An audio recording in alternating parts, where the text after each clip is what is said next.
Thank you and welcome again. Good morning, good afternoon, or good evening, depending on where you are. Thank you for joining us for the third in this series, this very interesting series from a non reader to a degree holder.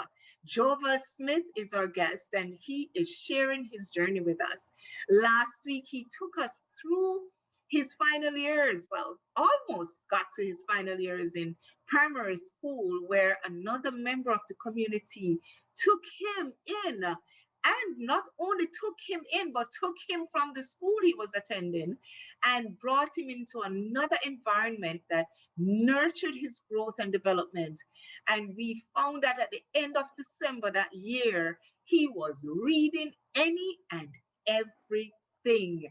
And now we are going to hear from him on how he sat his government exam that took him from primary school to high school. Joval, walk with us. Tell us exactly what happened between January and March.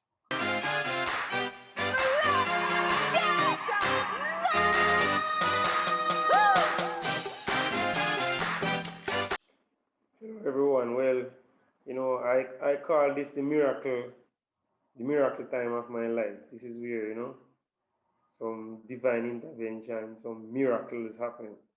And I will take you through it. I'll walk you through this journey with me. So, all right. January of primary school. I am now at this new primary school, being a new kid on the block. Have this goal, have this drive, have this determination. You know, my best friends, they are gone on to high school, prominent high school, Monroe College. I I am here now repeating grade six. So I repeated grade four, now I'm repeating grade six. So January of grade six at a new primary school. Yeah, new Jovan, not the cry baby, but the miracle boy now. So January started taking lessons for your grade six test. Still have to do extra hours in terms of going to school early to do extra class and staying after class to do extra class. And even going to classes on Saturday. I could remember going to extra classes on Saturday for about 2 to 3 hours. But I made use of my time, and my teacher spent good amount of time with me because she worked one-on-one, or she worked with us with a group who were slower. So at this time I started to grasp the concepts of um, mathematics, communication studies, science, social studies. But social studies and science were my strong areas. Communication studies, I started to get myself out the dust. Mathematics, I understand a few topics, but wasn't so strong. So I could remember going to the Southfield branch library on Saturdays. I'd ride my bicycle because I don't live far. So I'd go to the library, do my research, pick up a book, try to read and all these things. And then go back to school Monday with my assignments, with my research, and the book that I read and So, explain it to the so was that teacher. a book report that you did, Joval? Yes, it was a book report because I have to explain what I read, the name of the book, the author, the title, and explain what I read to the teacher. She just Okay. wanted to understand, Hmm. understand her. She wanted to see how How well diligent I you was with my work. understood. Hmm. Yeah. So, and if I was playing around or not. But I wasn't playing around. I was honest, and I did this on my own. I took the inner drive and go get it done. So, you know, preparing for GSAT. Um, January finish, moved on to February. February is a nail biting time because you started to do past papers, you start to do, it's coming on to March where you would Yep. sit your GSAT. Nail So it's a nail biting. biting time. Yes. Yeah, man. But I wasn't nervous, to be honest. I develop a Why level of why weren't you courage. nervous? Were you just so confident now in yourself and your abilities, Joval? Yeah, learning to read develop my confidence and my Wow. abilities. Do you want to So I just share that feeling so somebody who is at the stage you were can look towards finding out how one feels moving from a non-reader to a confident person? well, it was a very good feeling because I could start have better conversations. I was more interested in things on the television that makes sense. You know, this program JIS, I would purchase. There's a observer. No, there's a gleaner. They used to call it. I don't remember its name, but it has past paper questions. So I'd buy those things and read it, and I feel better. No one was using a meter stick to measure me anymore because I was settled. You came into your own, as they would say. Yes, I found myself. So everything was starting to fall into place. My whenever there's work set on the board, sometimes I would be the one to get it correct. Sometimes I will not get it correct, but my teacher would assist me through the process and That's good. help me to get it. But I realized from then that I have a very good memory. So you banked on your memory. Yeah, I bought it and it has helped me. That's good. That's good. That's good. All right. So tell us, you're in February now. Tell us about the nail biting. It has helped me. It has helped me matriculate. So yeah, whatever she taught, I would remember. It would register. So February had finished, and it's time now to sit my GSAT. But I was a little prayer warrior. I used to pray. I could remember grandma praying over me and say you need to pray. And the teacher that took me into that school, she, the morning when I was about to sit my GSAT, she called. I could remember it was a house phone at the time, the one with the string. Right. She called me over there. She was there praying for me. I You was speak there. about that as if it's so many centuries ago. Gosh, the phone. Ingrid, I think it's slow. Continue.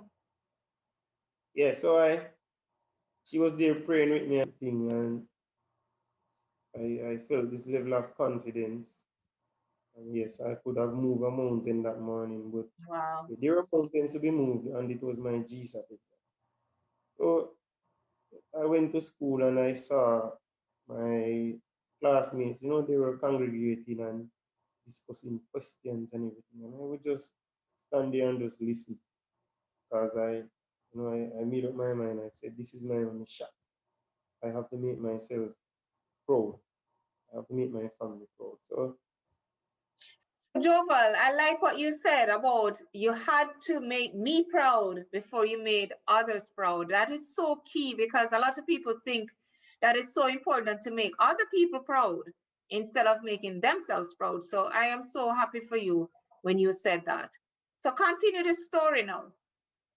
so yes, on the morning of that exam, all these thoughts were coming into my head. Thoughts like I have what? to make I have to make me proud. I have to pass for a good high school. The aim was to pass for Monroe College. So I think I put in the work and was leaving it up to the Lord to do his part. Because I went into those exams very prepared, got a lot of past papers, did them, understand the concepts and everything. So I went in, did my GSAT exams. It was 2 days, Thursday and a Friday. I could remember after the exams were finished, or the exam were finished, we went to our teacher's house. She was asking about how do we think we did. And, I was saying, I think I did all right. I was just being reserved and observing, and just playing the humble child. Yeah. So we returned to school now, and it was GSAT was dusted and shelved. It was spelling bee time. So spelling bee, I bought a spelling bee book, started practicing the words in that Okay. book. Wow. But because I have a good memory, whenever I get a word wrong, I could remember when the teacher was correcting the class and how to spell a word and how to pronounce it. Mm-hmm. So spelling bee time. Yeah, I could spell the entire words in that book. It was a little Wow. book, So you moved probably you moved from couldn't spell a three-letter word, which was CAT. No, COW, COW. Yeah, to to spelling spelling almost an entire book. 500 words. Yeah. Wow. That is definitely a miracle. So yeah, it was spelling bee time. We had two teams. Um, like you'd have team A, team B. I was on team B, and another girl was on team A. So I I was the top speller for my team. So I would go up against that girl for the championship, and whoever wins will represent the school in spelling bee. Hmm. And in the end, I beat her.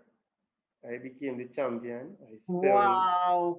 From word. COW to the champion. Champion. Yeah. But the reason why they said I couldn't represent the school is because I was new.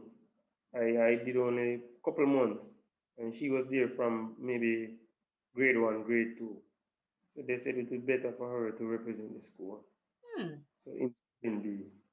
So she went on to represent the school, and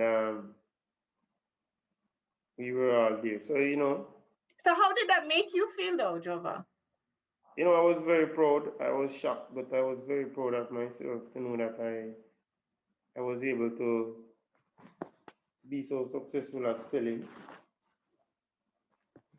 Um, I couldn't believe at one point, and the rest of students used to ask me, "How do you do it?" But when I go home in the evening, I'll take that spelling bee book because it teaches you how to pronounce. It break down the words. So I mean, it was a good thing for me because remember I couldn't spell, I couldn't read back then. So buying that book was a blessing in disguise. So whenever there's a word to be spelled, I'd go for that book. And it also has the meaning in it, the origin of the word. Hmm. Yeah. So it teaches a Wow. lot. Wow. So then you went from that a spelling bee champion now. So the results came out afterwards. Oh, by the way, how did she do? Did she represent She, the school well? yeah, she did well at representing the school because she was very bright. She was one of the top students in my class. So, it was after that, no, after the Easter break, which was in April. Then you have May, and then June would be June, July is school closing exercise. You'd have the end of year examination, and you'd have grades, the GSAT results coming out. So in that time, so it was first the GSAT results. On the day of the results, I could remember I was down by the playfield playing cricket. Typical boy, playing cricket. And we heard that the principal gone for the results. That time you pick up the results in envelopes. Okay. And then they would take it back to the school and call it out. So while everyone was there getting their results, because my last name is Smith, my name would be last. So um, we had, I think it was 3 girls for Hampton from my class, or was it 2? I think it was 3 for Hampton. We have a Bishop Gibson, the Cartridge College, BB Coke, and Black River. most of the students who were in my class are were of origin of that primary school. They didn't do so well. So when it reached to my name, the the lady that got me there, she was there listening keenly. So when the principal said Joval Smith, St. Elizabeth Technical High, Oh wow. How did was you the biggest. feel? How did you feel? I I couldn't believe I ran from up the school to the play field. Oh wow. Oh wow. But she was there, cheering, and I could remember she hugged me, and Oh. everyone was looking at me, saying, how this boy who just came here just, settled and got such an average. I think my average was about 75 or Okay. something like that. It was an excellent average to get me into states. Manual average is very competitive. It was Right. in the 80s. Yeah. Right. Oh my Jova. That is such a high note to end this episode on because just just the thought of hearing your name and hearing a high school after your name coming from can't spelling a three-letter word COW to spelling an entire book to beating a champion and also to relinquish the crown, so to speak, to this young lady to have gone on and represented your school. But just the fact that you said you felt proud of yourself to know that you came from not spelling COW to being a spelling bee champion and to hearing your name calling for a high school and how that made you feel. Joval, we want to hear more about the journey now through the high school and on to university and the struggles that you encountered along the way. Ladies and gentlemen, I hope you have been enthralled as I have been with this success story. And I can't wait, and I'm sure you can't wait to hear more about Jova's journey from high school to university. So until next week, stay tuned to Let's Get Loud. Jova, next week, take good care of yourself. Until then, You too. Thanks. thank you.